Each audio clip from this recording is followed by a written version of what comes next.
नमस्कार विद्यार्थी मित्रांनो, स्वागत आहे तुमचं माझं YouTube channel IT instructor Prashant वरती. बघा, आपल्या ट्रेड थेअरी नंतर सर्वात इम्पॉर्टंट टॉपिक जो आहे आपला तो आहे एम्प्लॉयबिलिटी स्किल. मग आजच्या व्हिडिओमध्ये आपण सर्व फर्स्ट इयरच्या विद्यार्थ्यांसाठी एम्प्लॉयबिलिटी स्किल वरती विचारले गेलेले किंवा या परीक्षेत विचारले जाऊ शकणारे मोस्ट इम्पॉर्टंट क्वेश्चन बद्दल डिस्कस करणार आहोत. या आधीचे तिन्हीच्या तिन्ही पार्ट हे मी माझ्या युट्यूब चॅनलवरती ऑलरेडी अपलोड केलेले आहेत आणि ते एका प्लेलिस्टमध्ये सुद्धा टाकलेले आहेत. त्याच्याच नंतरचा जो पार्ट आहे आपला चौथा पार्ट, या चौथ्या पार्ट बद्दल आज आपण डिस्कस करणार आहोत. जेही विद्यार्थ्यांनी या आधीचे पार्ट बघितले नसेल त्यांनी ते बघून घ्या. आजच्या व्हिडिओला आपण सुरू करूया. बघा, क्वेश्चन नंबर आता हा 16 आहे. याच्या आधीचे दोन दोन सिरीज होत्या म्हणून आता 15 क्वेश्चन या झालेले आहेत. क्वेश्चन नंबर 16 बघा, किंवा आजच्या लेक्चरचा क्वेश्चन नंबर पहिला. When you send your resume through the email. काय विचारला, जर तुम्ही तुमचा काय केला रेझ्युमे ईमेल थ्रू पाठवला, you are sending in it a form of, म्हणजे जेव्हा तुम्ही तुमचा रेझ्युमे ईमेलद्वारे पाठवता तेव्हा तुम्ही तो रिकामी जागा या स्वरूपात पाठवत असता.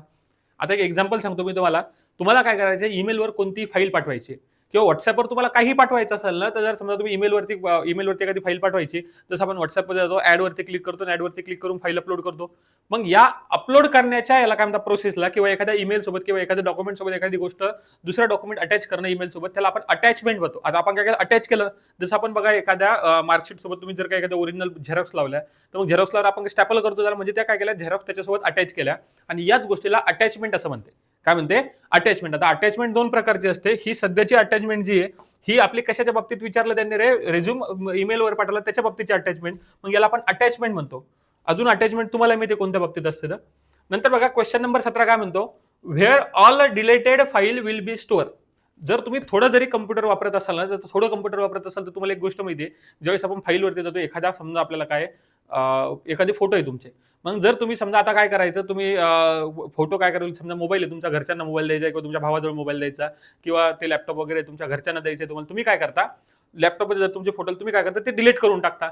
मग जे डिलीट केलेले फोटो डायरेक्ट डिलीट होतात का रे, तर डायरेक्ट डिलीट होत नसतात. ते तुम्हाला नाही का, ते डिलीट केल्यानंतर अजून ते कचरा कुंडीत जाऊन, कचरा कुंडी म्हणजे कम्प्युटरच्या भाषेत रिसायकल बिन म्हणते, मग ते त्या रिसायकल बिन मध्ये जाऊन बसतात आणि त्या रिसायकल बिन मध्ये सुद्धा जाऊन तुम्हाला डिलीट करावं लागतात.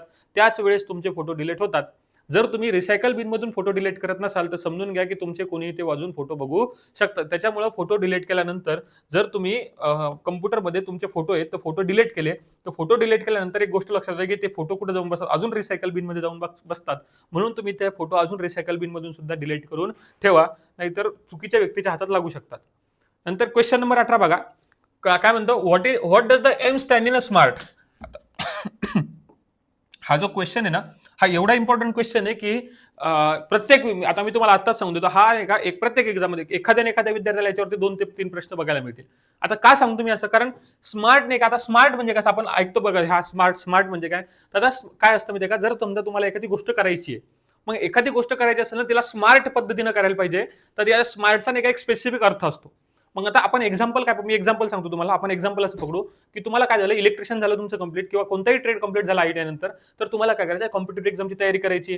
म्हणजे एखादं तुम्हाला गोल सेट करा, तुम्हाला आता ही गोष्ट करायची की तुम्हाला कॉम्पिटिटिव्ह एक्झामची तयारी करायची आहे, तर मग ते स्मार्ट पद्धतीने कशी करायची, तर पहिला एस जो असतो, एस म्हणजे असतं स्पेसिफिक. एस म्हणजे काय असतं, स्मार्ट, SMART. त्याचा पहिला एस असतो स्पेसिफिक, म्हणजे तुम्ही ठरवायला पाहिजे नेमकं तुम्हाला काय करायचं.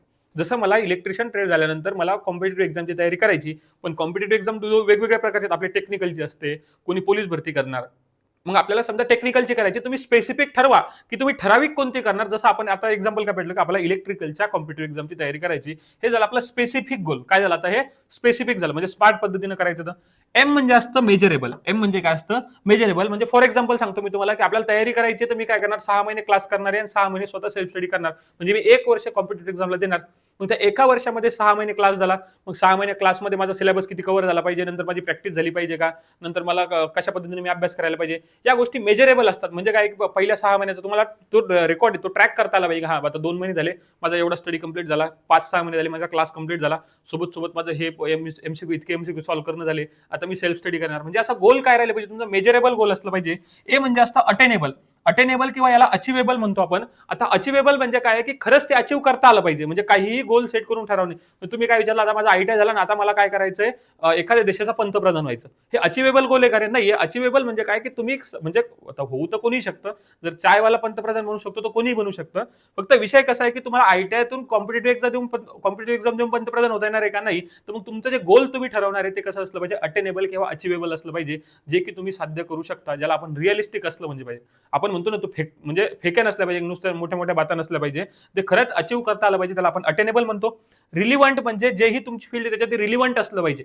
काय असलं पाहिजे? रिलिव्हंट असलं पाहिजे, म्हणजे तुम्ही ज्या गोष्टी करता त्याच्यात रिलिव्हंट ते असलं पाहिजे. म्हणजे तुम्ही आता आयटीआय केला तर तुम्ही गोल कसं रिलिव्हंट गोल ठेवा की जे गोलला तुम्हाला अचीवही करता येईल, आणि सोबत टाइम बाउंडेड असलं पाहिजे. मी तुम्हाला आधीही सांगतो की भरपूर विद्यार्थी काय करतात, आपण म्हणतो की त्यांना 8-8 वर्ष 10-10 वर्ष काय केलेलं आहे, कॉम्पिटेटिव्ह एक्झामची तयारी केली, तो लागला नाही. म्हणजे काय, टाइम बाउंडेशन असलं पाहिजे. तुम्ही स्वतःला एक स्पेसिफिक टाइम दिला पाहिजे की मला याच टाइम मध्ये हे गोल अचीव करायचंय. हे इन जनरल मी आता कॉम्पिटेटिव्ह एक्झामच्या बाबतीत सांगितलं. कंपनीमध्ये गेल्यानंतर जर का तुम्हाला एखादा प्रोजेक्ट भेटला, त्या प्रोजेक्टमध्ये एवढ्या सगळ्या गोष्टी असतात, तो टाइम बाउंडेशन असतं की बाबा 2 दिवसात झाला पाहिजे, 1 महिन्यात हा प्रोजेक्ट कंप्लीट झाला पाहिजे, 2 महिन्यात झाला पाहिजे, किंवा मला 1 वर्षात कॉम्पिटेटिव्ह एक्झाम म्हणजे क्लिअर झाली पाहिजे. म्हणजे जर का तुम्हाला टाइम बाउंडेशन जर का तुम्ही स्वतःला दिलं, तर आपण काय करतो, त्यावेळेला चांगल्या स्पीडनं काम करतो. म्हणून तुमचं जेही तुम्ही गोल सेट करणार, ते गोल कशा पद्धतीने सेट केलं पाहिजे, स्मार्ट पद्धतीने सेट केलं पाहिजे. मग एस काय सांगतो, एस सांगतो स्पेसिफिक, एम सांगतो मेजरेबल असलं पाहिजे, ए फॉर अचिवेबल किंवा अटेनेबल, ए फॉर अचिवेबल किंवा अटेनेबल असतं, आर फॉर असतं काय असतं, रिलिव्हंट, आणि टी फॉर असतं टाइम बाउंडेड. अशा स्मार्ट पद्धतीने तुम्ही तुमचं एखादं काम केलं पाहिजे. म्हणून बघा इथं काय विचारलं, एम विचारला. आता हे स्मार्ट तुम्ही कधीच विसरायला नाही पाहिजे, कारण याच्यावरती क्वेश्चन येणार आहे बघा. आता एम कशा असला पाहिजे, एम म्हणजे काय, एम असतं मेजरेबल. तर मग M for measurable, option number C काय राहणार, या प्रश्नाचं बरोबर उत्तर राहणार आहे. नंतर बघा, which tool of AI to show the ads. आता बघा, खालीलपैकी कोणतं हा एआय जाहिरात दाखवण्यासाठी वापरलं जातं. हा क्वेश्चन मी याच्या पहिल्या सिरीजमध्ये एक्सप्लेन केला होता, आणि तो question me as it is एका क्वेश्चन म्हणजे जे प्रिव्हियस इयर क्वेश्चन त्याच्यामधून घेतला होता. हाही सुद्धा क्वेश्चन एका पेपरमधून घेतलेला. म्हणजे एक गोष्ट लक्षात ठेवा की क्वेश्चन रिपीट होऊन राहिले.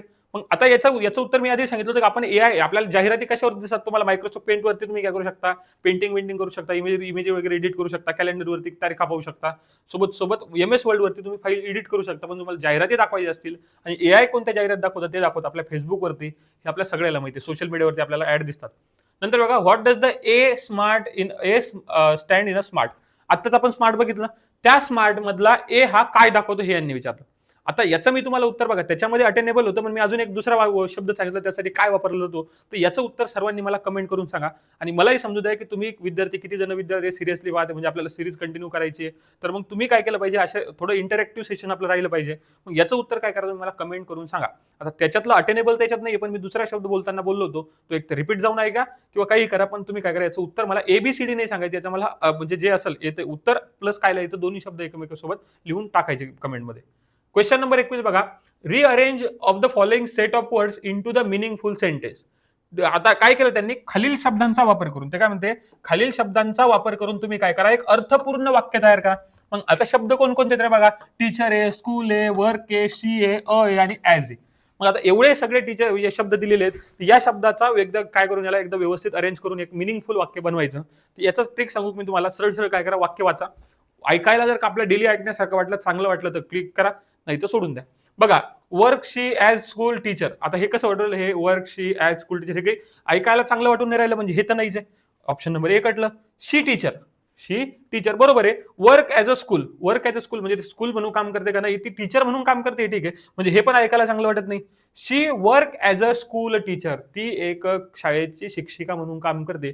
बघा, ऐकायलाही चांगलं वाटलं. She work as a school teacher, आणि आपण जसं इंग्लिश ऐकतो ते ऐकण्यासारखंही म्हणजे ऐकलेलं वाटून राहिलं, म्हणून आपण याचं ऑप्शन नंबर सी करायला बरोबर राहणार. स्कूल वर्क ऍज अ शी टीचर, हे पण शी टीचर वगैरे काही व्यवस्थित वाटत नाही, म्हणजे ऑप्शन नंबर सी करायला या प्रश्नाचं बरोबर उत्तर राहणार आहे. नंतरचा प्रश्न बघा, to grow yourself you must, म्हणजे काय, स्वतःला ग्रो करायचं, आता वाढवायचं. ग्रो करणं म्हणजे काय की स्वतःची तुम्हाला प्रगती करायची. मग जर तुम्हाला स्वतःची प्रगती करायची असेल, तर तुम्हाला खालीलपैकी काय गोष्ट जाणून घ्यावं लागेल. आता मला काय करायचंय, मला माझ्यात इम्प्रूव्हमेंट करायची. आता मी शिकवतो, मला काय करायचं, अजून चांगलं स्किल डेव्हलप करायचे आहेत, पण आधी मला जर का माझ्यात इम्प्रुव्हमेंट करायची तर मला माहिती पाहिजे ना की मला माझ्याबद्दल म्हणजे सगळ्या गोष्टी माहिती पाहिजे. मला हे माहिती पाहिजे की मला कोणत्या गोष्टीत आवड आहे, मला हे माहिती पाहिजे की मला कोणत्या गोष्टी माझी स्ट्रेंथ आहे, माझी विकनेसेस काय काय आहेत. म्हणजे आधी मला जर का स्वतःला इम्प्रूव्ह करायचं असेल तर मला आधी स्वतःला जाणून घ्यावं लागेल, त्याच नंतर मी स्वतः इम्प्रूव्ह करू शकतो. मग आता यांनी कोणाला इम्प्रूव्ह करायचंय? आपल्याला स्वतःला इम्प्रूव्ह करायचंय. जर स्वतःला इम्प्रूव्ह करायचं असेल तर तुम्ही ज्या इन्स्टिट्यूटमध्ये काम करता त्याला जाणून घेण्यात काय अर्थ आहे का? काहीच नाही, कारण इम्प्रूव्हमेंट तुम्हाला स्वतःमध्ये करायची आहे. टू नो युअर सेल्फ म्हणजे तुम्ही काय केला, स्वतःला जाणून घ्या. जर स्वतःमध्ये इम्प्रूव्हमेंट करायची असेल तुम्ही जाणून पण स्वतःलाच घ्यायला पाहिजे. म्हणजे ऑप्शन नंबर बी या प्रश्नाचं बरोबर उत्तर राहणार. आता सी काय म्हणतो बघा, नो युअर कंट्री. तुम्हाला मला सांगा, इम्प्रूव्हमेंट तुमच्या स्वतःमध्ये करायची, पहिले तुम्ही देशाला जाणून घेऊन काय करणार, किंवा तुमच्या ऑफिसमध्ये जाणून घेऊन तुम्ही काय करणार. म्हणजे जर का तुम्हाला इम्प्रूव्हमेंट स्वतःची करायची आहे तर तुम्हाला स्वतः आधी स्वतःच्या स्ट्रेंथ काय आहे, स्वतःच्या विकनेस काय काय आहेत, स्वतःला कोणत्या गोष्टी आवडतात ह्या गोष्टी जाणून घ्यायला पाहिजे. क्वेश्चन नंबर 23 बघा, MSME स्टँड फॉर. आता MSME म्हणजे काय असतं, हे एक डिपार्टमेंट आहे बघा. याच्यात काय म्हणतो, micro small and medium enterprises. हे एक डिपार्टमेंट आहे MSMEचं. जे छोटे मोठे उद्योग असतात त्या उद्योगाला भांडवल प्रोव्हाइड करणं, त्या उद्योगाला मदत प्रोव्हाइड करण्याचं काम जे असतं ना, हे micro small and medium enterprises करतं. आता मायक्रोमध्ये दोन प्रकारचे मायक्रो असतात. एक बघा, एक असतो MICRO आणि एक असतं MACRO. या मायक्रोचा अर्थ असतो लहान, या मायक्रोचा अर्थ काय असतो, लहान. आणि या मायक्रोचा अर्थ असतो खूप मोठा. या मायक्रोचा अर्थ काय असतो, खूप मोठा. मग मी काय सांगितलं की जे छोटे मोठे बिझनेस असतात याला सपोर्ट करण्याचं काम हा MSME करतो. आता बघा, स्मॉल अँड मीडियम बिझनेस बरोबर आहे, पण मायक्रो हा वाला मायक्रो नसतो आपला. मी काय सांगितलं, छोटा वाला मायक्रो म्हणजे MICRO.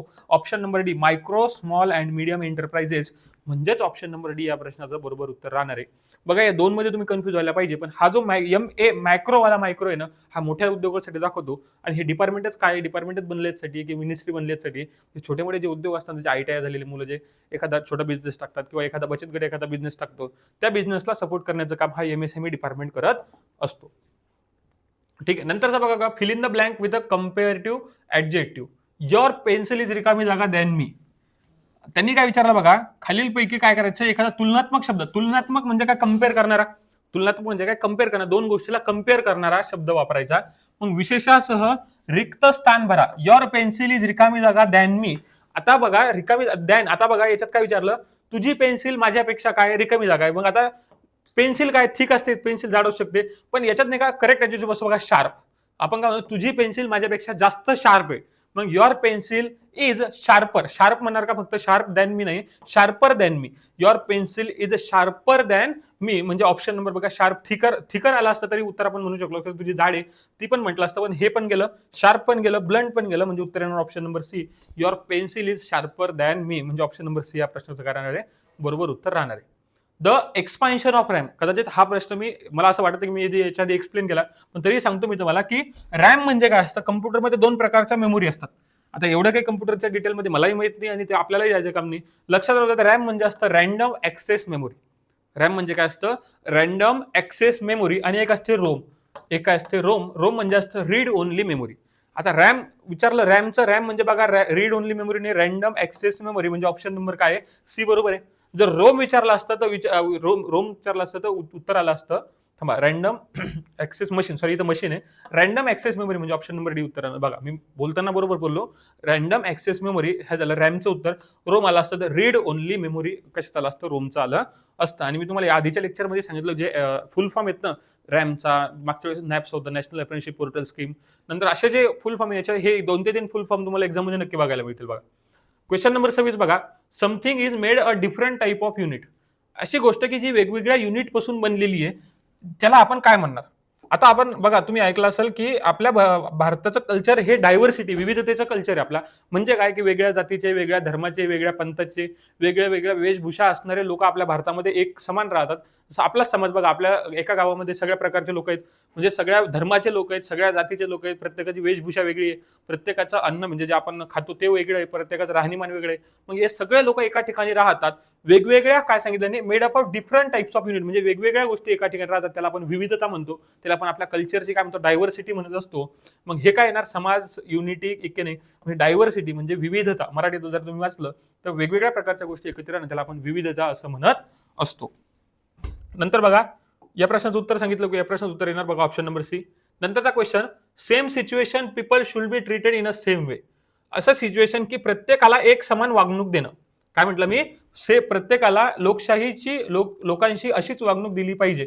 म्हणजे तशाच परिस्थिती म्हणजे प्रत्येकाला काय एक समान वागणूक देणं. आपण म्हणतो की भारताचा नागरिक नागरिक कोणी असो, मग तो स्त्री असो किंवा पुरुष असो, तो कोणत्याही जातीचा असो, कोणत्याही धर्माचा असो, या भारताच्या संविधानानं त्याला एक समान वागणूक दिलेली आहे. म्हणजे संविधान सर्वांसाठी सारखं आहे. तो व्यक्ती म्हणजे पुरुष असला तरी संविधान त्याच्यासाठी सारखं लागू राहणार. कोणता पर्टिक्युलर जातीचा असला तरी संविधानानं सगळ्याला काय केलेलं आहे, एकत्र एक माणूस म्हणून ट्रीट केलेलं आहे. तर मग त्यांनी काय विचारलं की अशी सिच्युएशन ज्याला आपण सर्वांना एक समान ट्रीट करतो त्याला आपण काय म्हणतो, त्याला आपण एक समानता असं म्हणत असतो, ज्याला इंग्लिशमध्ये इक्वॅलिटी म्हणतात. म्हणून ऑप्शन नंबर एक राहणार या प्रश्नाचं बरोबर उत्तर आहे. नंतरचा क्वेश्चन बघा, रिकामी जागा tab is use to insert the chart, graph, images and pages in number of word file. आता मी तुम्हाला आधी हा क्वेश्चन एक्सप्लेन केला होता. हा क्वेश्चन रिपीट घेण्यामागचं कारण आहे की पहिलं की तुमचं रिव्हिजन झालं पाहिजे, आणि दुसरं कारण असं आहे की हा क्वेश्चन म्हणजे त्याही एक्झाम मध्ये आला होता आणि हाही एक्झाम मध्ये आलेला प्रश्न, म्हणजे हा जे आपण सॉल्व्ह करत होतो सध्या, हे मोस्ट इम्पॉर्टंट क्वेश्चन आहे की जे प्रत्येक वेळेस रिपीट होतात आणि यावर्षी रिपीट होऊ शकतात. मग काय विचारलं त्यांनी, असा कोणता आहे की जो इन्सर्ट करण्यासाठी वापरतो वेगवेगळे चार्ट. तर मी नावात आहे बघा, आपल्याला काय करायचं, टॅब इन्सर्ट करायसाठी वापरायचं. म्हणजे इन्सर्ट नावाचा टॅब आपण वेगवेगळ्या प्रकारचे चार्ट, इमेज काही असो ते इन्सर्ट करण्यासाठी वापरतो वर्ड फाईल मध्ये. तर त्यांनी तेच विचारलं काय वापरतात, आपण इन्सर्ट टॅब वापरत असतो. म्हणजे ऑप्शन नंबर ए या प्रश्नाचं बरोबर उत्तर आहे. आणि ऑलरेडी हे क्वेश्चन सगळे क्वेश्चन मी एक्सप्लेन केलेले. क्वेश्चन नंबर 29 बघा आता, काय म्हणतो याच्यात नाही का, एक रिअल लाईफ सिच्युएशन वरती हा क्वेश्चन दिलेला आहे. ते काय म्हणतो, यू विड्रॉ द 500 रुपये from the ATM, the ATM machine gives out the 5,000 रुपये, which you following would be ethically correct. म्हणजे काय, तुम्ही एटीएम मशीन मध्ये गेले, एटीएम मशीन मध्ये गेल्यानंतर 500 रुपये विड्रॉल तुम्ही केले आणि 500 रुपये विड्रॉल केल्यानंतर तुम्हाला 5,000 रुपये भेटले, तर तुम्ही काय कराल. आता प्रत्येक जण हे सगळ्यांना माहिती आहे, आपण काय करू, ते उरलेले 4,500 रुपये खिशात, 5,000 खिशात काढून टाकू आणि घरी चालला जाऊ. पण त्यांनी तिथं दिलं बघा की इथिकली करेक्ट कोणतं आहे, म्हणजे नैतिकदृष्ट्या योग्य कोणतं आहे. आता बघा, नैतिकदृष्ट्या योग्य म्हणजे काय, की मी तुम्हाला आधी सांगितलं की एम्प्लॉयबिलिटी सॉल्व्ह करत असताना आपण मॅक्झिमम कसं असलं पाहिजे, इमानदार असलं पाहिजे, की आपला खूप चांगला व्यक्ती आहे असं समजलं पाहिजे. आपण चांगले, ही सगळे जे बाकीचे लोक आहेत हे सगळे चांगले, याचाच विचार करून आपण काय केलं पाहिजे, एम्प्लॉयबिलिटी स्किल सॉल्व्ह करायला पाहिजे, जर तुम्हाला मार्क्स पाहिजे असतील तर. मग आता इथं काय बघा, आपण एक एक ऑप्शन वाचून जे ऑप्शन आपल्याला योग्य वाटत ते काय करू, डिलीट करून टाकू. मेक अ कंप्लेंट करायला पाहिजे, ठीक आहे, आपण करू शकतो, असं ही गोष्ट करायला पाहिजे. दुसरं बघा, drop the money near to the ATM. म्हणजे काय करायला पाहिजे, ते पैसे तुम्ही घ्यायला पाहिजे आणि एटीएम जवळ नेऊन का, म्हणजे उरलेले पैसे फक्त तुम्ही तुमचे पैसे खिशात टाकायचे आणि उरलेले 4,500 रुपये तुम्ही काय करा, एटीएम जवळ टाकून द्या. असं करायला पाहिजे का, नाही, कारण हे भलेही तुम्ही नेत नाहीये पैसे, पण कोणतरी दुसऱ्या चुकीच्या व्यक्तीच्या हातात लागू शकतात. म्हणून ही गोष्ट तुम्ही कशीच नाही करायला पाहिजे. टेक द मनी म्हणजे तुम्ही ते काय केलं, पैसे घेऊन जायला पाहिजे, आणि मॅक्झिमम जण हेच करतात. पण आपल्याला काय करायचंय, मार्क पाहिजे, पैसे पाहिजे का, नाही मार्क पाहिजे असल्यामुळे आपण काय करणार, मनी घेऊन जाणार नाही, कारण नैतिकदृष्ट्या ही गोष्ट बरोबर नाहीये. Give the money to the poor, काय करायला, तो पैसे घ्यायला पाहिजे आणि गरिबांना वाटून द्यायला पाहिजे. आता बघा, ही जरी म्हणजे ही गोष्ट जरी बरोबर असली तर पैसे तुमचे असतात, तुम्ही वाटा, बरोबर आहे. जे तुम्ही पैसे काढले ना, समजा तुम्ही 500 रुपयातून तुम्ही वाटा ना, मग ती गोष्ट बरोबर आहे. पण उरलेले 4,500 रुपये मला सांगा, तुम्ही तुमचे नाही आणि तुम्ही गरिबाला वाटून राहिले, मग हे योग्य नाहीये ना. मग हे गरिबांना वाटणं गोष्ट योग्य आहे, पण ते पैसे गरिबांना वाटणं जे शिल्लक निघलेले ते योग्य गोष्ट नाही. म्हणजे हे पण तुम्ही नाही करायला पाहिजे. तुम्ही काय करायला पाहिजे, तुम्ही करायला पाहिजे कंप्लेंट. जवळ एटीएम आहे, एटीएम मशीन मध्ये जायचं, एटीएम मशीन मध्ये गार्ड असेल कोणी किंवा बँकेत जायचं, बँकेत सांगायचं की मी 500 काढले, 5,000 निघले, हे उरलेले 4,500 रुपये तुम्ही घेऊन घ्या. ही गोष्ट तुमची नैतिकदृष्ट्या काय बरोबर आहे आणि हीच गोष्ट तुम्ही करायला पाहिजे. म्हणजे ऑप्शन नंबर 1 या प्रश्नाचं बरोबर उत्तर आहे. नंतरचा क्वेश्चन बघा, आरटीआय काय आहे म्हणते ते. आरटीआय म्हणजे काय असतं माहितीये का, तर बघा तुम्ही खूप ठिकाणी ही गोष्ट ऐकली असेल की जर समजा एखादा गव्हर्नमेंट ऑफिस आहे, एखादी कोणतीही तुमच्या नगर परिषद असो, कोणतंही गव्हर्नमेंट ऑफिस असो, तुम्ही तिथं नाही का डायरेक्ट जाऊन माहिती विचारू शकत नाही. पण एक नाही का, मग केंद्र सरकारनं किंवा राज्य सरकारनं एक नाही का आरटीआय नावाची प्रोसेस काढलेली. म्हणजे तुम्ही काय करू शकता, त्या ऑफिसची कोणतीही माहिती, जी गोष्ट माहिती पब्लिकला देण्यायोग्य आहे, ती माहिती एक पर्टिक्युलर अमाऊंट ऑफ फी आणि एक अर्ज देऊन तुम्ही घेऊ शकता. मग याच प्रोसेसला राईट टू इन्फॉर्मेशन ऍक्ट असं म्हणतात. मग आता काय विचारलं, आरटीआय म्हणजे काय, आरटीआय हा नाही का गव्हर्नमेंट ऑफिससाठी, म्हणजे ज्या गव्हर्नमेंट ऑफिसकडून तुम्हाला माहिती पाहिजे त्याच्यासाठी वापरतात. तुम्ही ही गोष्ट न्यूजमध्ये वगैरे भरपूर वेळ ऐकली असेल. आरटीआय म्हणजे काय असतं, आरटीआय रीड टू इन्फॉर्मेशन नाही, राईट टू इन्फॉर्मेशन ऍक्ट. म्हणजे तुमचा अधिकार येतो काय, एखाद्या गव्हर्नमेंटच्या ठिकाणची माहिती भेटणं हा तुमचा काय अधिकार आहे, आणि याच अधिकाराचा वापर करून तुम्ही आरटीआय ऍक्ट आहे, कोणता आहे RTI act, right to information act, या ऍक्टच्या माध्यमातून तुम्ही कोणत्याही गव्हर्नमेंट किती कामं झाले, कोणते कामं आले होते, किती निधी आला होता, याच्या सगळ्याच्या बाबतीची तुम्ही माहिती घेऊ शकता. अशा पद्धतीने या प्रश्नाचं बरोबर उत्तर किती, ऑप्शन नंबर बी. बघा, आजच्या लेक्चरमध्ये आपण टोटल 15 प्रश्न डिस्कस केले. या 15 प्रश्न मी तुम्हाला सांगितलं हे सगळेच्या सगळे प्रश्न एक तर एक्झाम मध्ये येऊन गेलेले आहेत किंवा एक्झाम मध्ये येण्यासाठी खूप इम्पॉर्टंट प्रश्न हे आहेत. ही आजचा 4था पार्ट होता. असेच पार्ट आपण कंटिन्यू करणार आहे. जर तुमच्या म्हणजे तुम्हाला समजतं नाही समजतं हे तुम्हाला कमेंटमध्ये सांगा सोबत. आणि मी जो क्वेश्चन तुम्हाला सांगितला त्या क्वेश्चनचं मॅक्झिमम जणांनी उत्तर द्या. हा व्हिडिओ जर तुम्हाला आवडला असेल त्या व्हिडिओला लाईक करा. असेच अजून व्हिडिओ पाहायचे असतील तुम्हाला या चॅनलला सबस्क्राईब करून ठेवा आणि हा व्हिडिओ जास्तीत जास्त शेअर करा तुमच्या जेही मित्र फर्स्ट इयरला आहेत आणि फर्स्ट इयरला ES ची तयारी करते त्या मित्रांना हा व्हिडिओ नक्की शेअर करा. धन्यवाद.